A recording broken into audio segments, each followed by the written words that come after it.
दोस्तों, मैं अभी आपके सामने एक नाम लूंगी और उससे आपके आपके दिमाग में क्या बात आती है उसकी उस चरित्र को लेकर यह आप मुझे बताइएगा। ठीक है? शबरी, माता शबरी झूठे बेर राम को खिला रही हैं।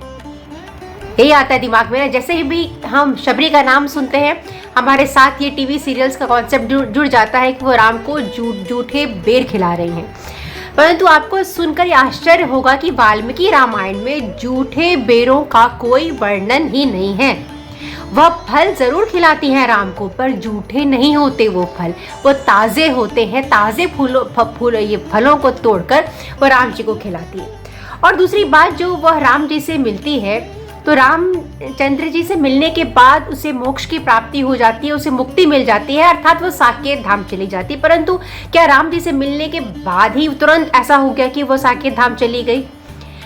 नहीं। इस जो लास्ट चैप्टर है उसका दो कॉन्सेप्ट है जो बहुत सुंदर है और जो उससे हम बहुत कुछ सीख सकते हैं। तो पहला ये है कि माता शबरी को ऐसे ही मुक्ति नहीं मिल जाती। जब वो रामचंद्र जी से मिलती हैं तो आतिथ्य संस्कार तो करती ही हैं, वो सब फूल फल वल ला के देती हैं उनका। लेकिन जो मुद्दे की बात है वह यह कि राम उनसे कुछ प्रश्न पूछते हैं। अब ये आपने कहीं सीरियल में नहीं देखा होगा मुझे लगता है। राम उनसे कुछ प्रश्न पूछते हैं जिसका शबरी उत्तर देती हैं और उसके बाद ही राम जी को देखकर शबरी जी को उसके बाद ही मुक्ति मिलती है। तो इम्पोर्टेंट यह है कि वह प्रश्न क्या थे जो राम जी ने शबरी से पूछे थे। तो उसमें से पहला प्रश्न होता है कि क्या आपने अपने समस्त विघ्नों पर विजय पा लिया है? इसका गूढ़ अर्थ समझिए कि जब हम जन्म लेते हैं तो हमारे अपने सबकी लाइफ में कुछ डिफ़िकल्टीज होती है और हो सकता है किसी की लाइफ में डिफ़िकल्टी गरीबी हो, किसी की लाइफ में डिफ़िकल्टी एजुकेशन हो। तो हर आदमी का डिफ़िकल्टी होता है अपना अपना, और हर आदमी का अपना अपना संघर्ष होता है। तो उन संघर्षों पर क्या आपने उस चीज़ पर जो कमी थी उस पर विजय पा लिया है? जीवन के जो भी कठिनाई थे, जो भी विघ्न थे, उस पर विजय पा लिया है? ये राम जी का पहला प्रश्न होता है। दूसरा प्रश्न होता है कि क्या आपने जो अपने गुरुजनों के लिए सेवा का संकल्प किया था वह आपको लगता है कि पूर्ण हो गया है? उसके बाद पूछते हैं राम जी, क्या आपके मन में माता सुख है? चौथा प्रश्न, क्या आपके मन में शांति है? पांचवा प्रश्न, क्या आपने अपने लिए जो नियम बनाए थे उससे आप पूर्ण कर पाती हैं? उसके बाद प्रश्न पूछते हैं कि क्या आपने क्रोध पर नियंत्रण पा लिया है? क्या आपने आहार पर नियंत्रण पा लिया है? और क्या आपकी तपस्या नित्य प्रतिदिन बढ़ती जा रही है? ग्रेजुअली नीचे से ऊपर की ओर क्या आपकी तपस्या बढ़ती ही जा रही है? इसमें बहुत सी चीज़ें आ गई। क्या आपने अपने लिए जो संकल्प किए थे, अर्थात हम जो अपने लिए संकल्प लेते हैं कि मुझे इस लाइफ में ये करना है, क्या हम पहले उन संकल्पों पर हम खरे उतर पाते हैं? ये तो बेसिक चीज़ है। और इसके बाद ही कॉन्सेप्ट मुक्ति मोक्ष का आता है। पहले तो हम अपने जीवन से लड़ लेना। तो बहुत ही खूबसूरती से राम जी ने वो प्रश्न पूछे हैं जो कि इस जीवन को जीने के लिए, उसके पार जाने के लिए आवश्यक है। जब तक हम इस जीवन से नहीं लड़ पाएंगे, इस जीवन के संघर्षों से मुक्त नहीं हो पाएंगे, तब तक मुक्ति की बात हम क्या करें?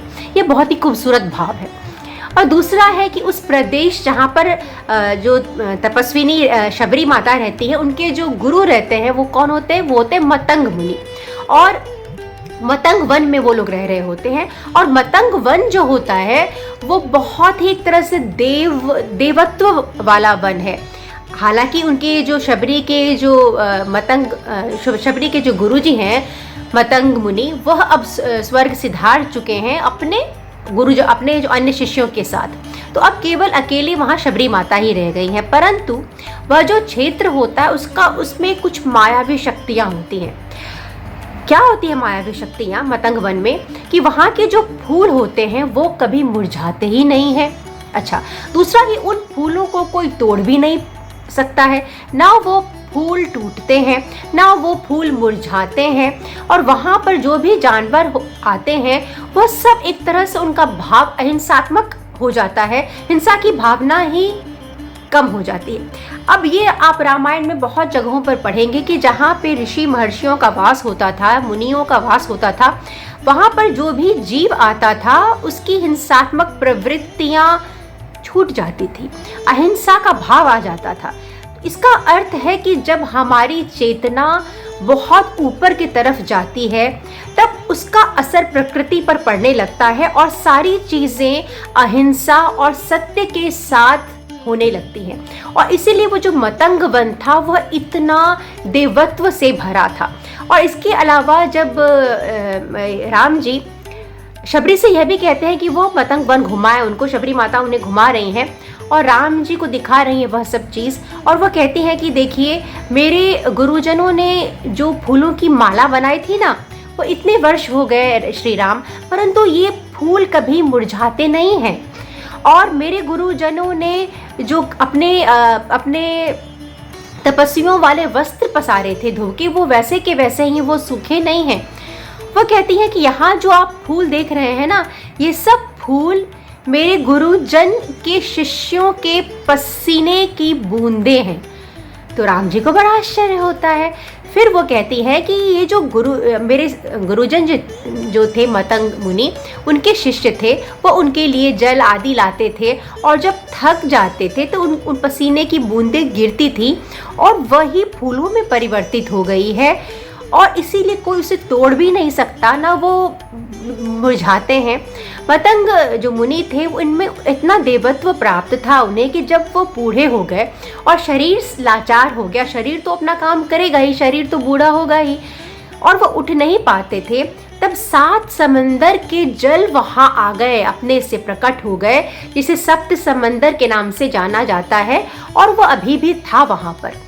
तो इस तरह से बहुत सारी मायावी चीज़ राम जी देखते हैं मतंग वन में, उन्हें बड़ा आश्चर्य होता है और लक्ष्मण भी देख रहे हैं, और इसके बाद सब बातें हो जाती हैं। उसके बाद ही जाकर शबरी को मुक्ति मिलती है और वह राम जी को प्रणाम करती है और ये जवाब देती है इन सब बातों का, राम जी के प्रश्नों का शबरी, कि हे श्री राम, आपको देखते ही, आपके आतिथ्य संस्कार करके ही, आपको प्रणाम करके ही मेरी पूरी तपस्या पूरी हो गई और मेरा संकल्प भी पूरा हो गया।